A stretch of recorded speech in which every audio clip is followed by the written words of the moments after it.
there is a relationship between your eyes and your destiny. Listen, Paul became blinded by the glory of God, but God had to open his spiritual eyes to be seen first before the physical one opened. Do you know why your eye closes in the night when you sleep?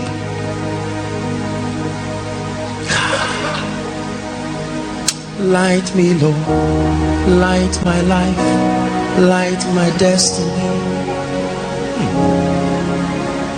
Brothers and sisters, there are secrets in this book.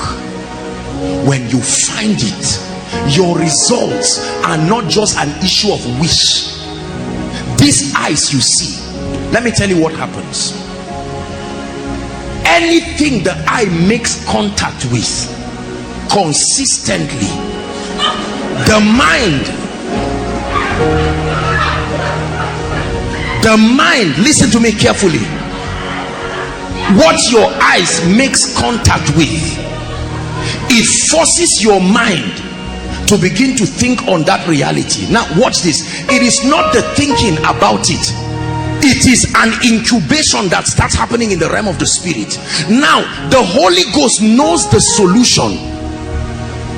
Are we together now? You meditate not just by closing your eyes alone, because sometimes you close the physical eyes but you are still seeing. Are we together now? And so that's the reason why you pray well in the night, because there are few distractions. Your eye is seeing but you just see black and white. These colors sometimes can create noise. It is an enemy to meditation. Are we together? Go and close a room and sit quietly and play worship and see what happens to you.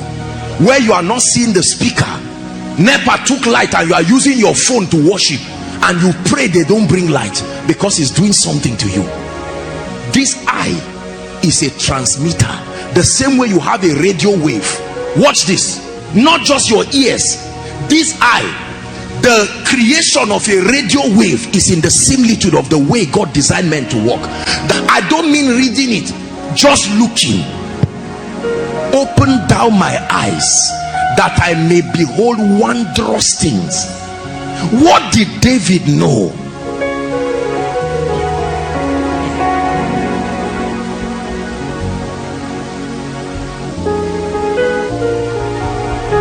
So you are making contact, and all of a sudden, let me tell you what will happen.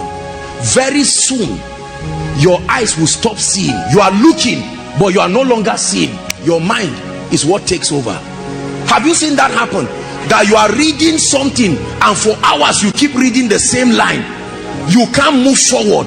That's because something more superior than your reading is distracting you. In that case, worrying.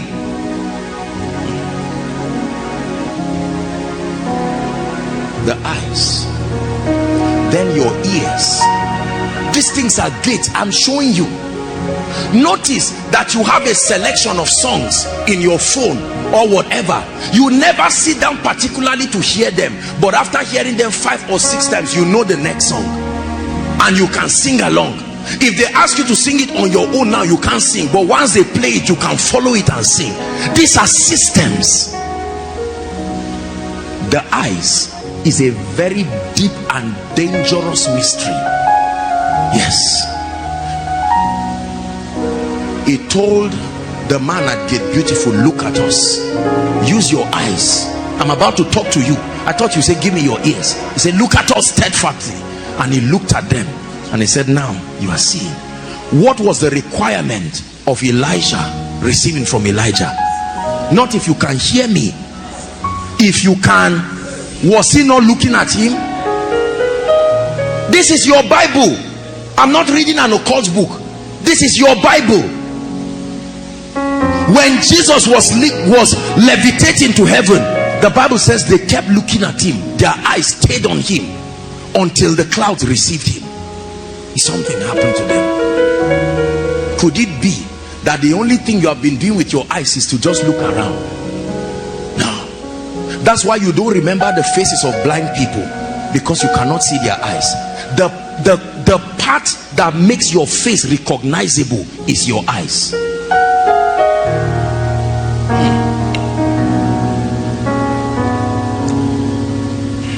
I went for Reinhard Bonnke's crusade in 2004. Very ordinary, unassuming man. Help them please. I want to show you how powerful this paraclete that was given to you as a gift from God. He was not given to Pentecostals. He was not given to charismatics. He was not given to white men or black men. He was given to all men. The Holy Spirit is a gift, God's gift to you. And I stood there in that crusade ground, tens of thousands of people, and I watched an ordinary man, limited in every way, but in the presence of the Spirit of God.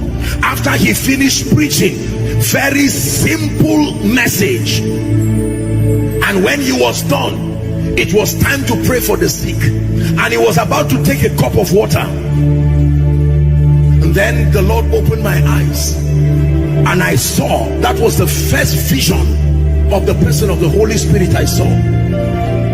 A giant bird just hovering around the crusade ground. That's what I saw. Giant bird with silvery linings across the wings, just moving. I thought everyone was seeing it.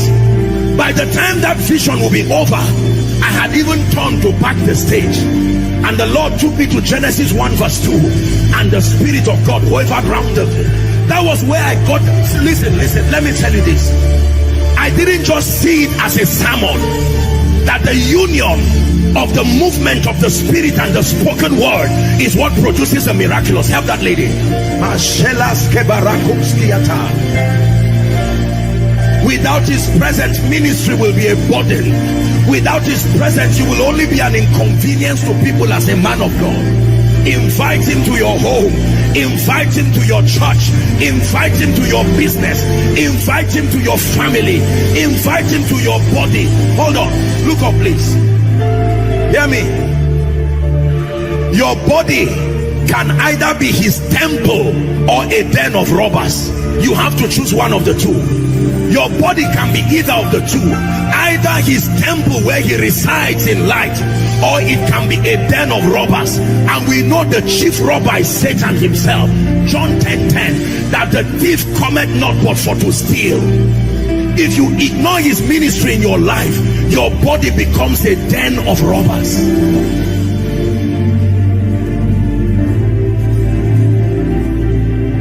Hear me. Part of his ministry of empowerment is to activate the various dimensions of the treasures of God hidden within you. How do you sit down and begin to prophesy and speak to someone, revealing the things that would happen? No.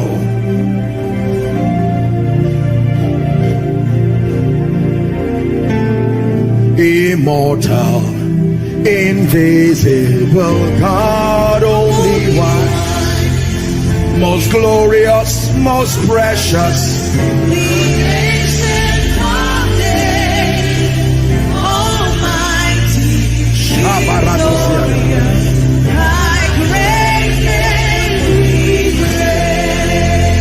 immortal, invisible God, only wise.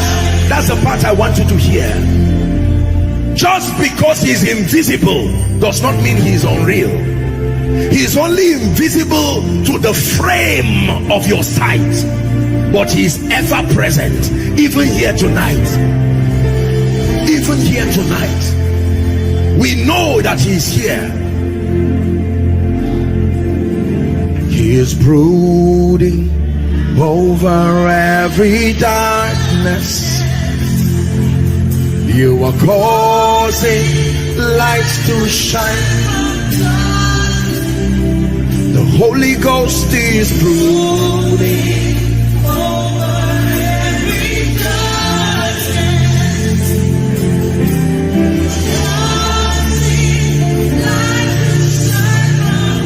Listen.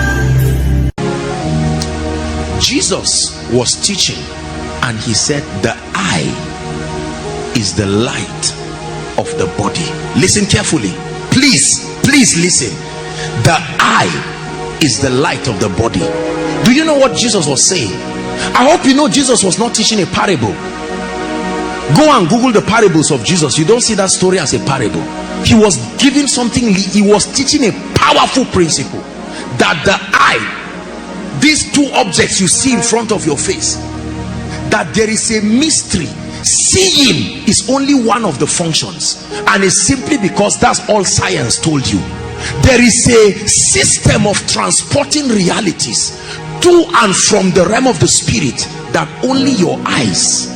That's why God healed every blind person he saw. There was no blind person that passed Jesus that was not healed.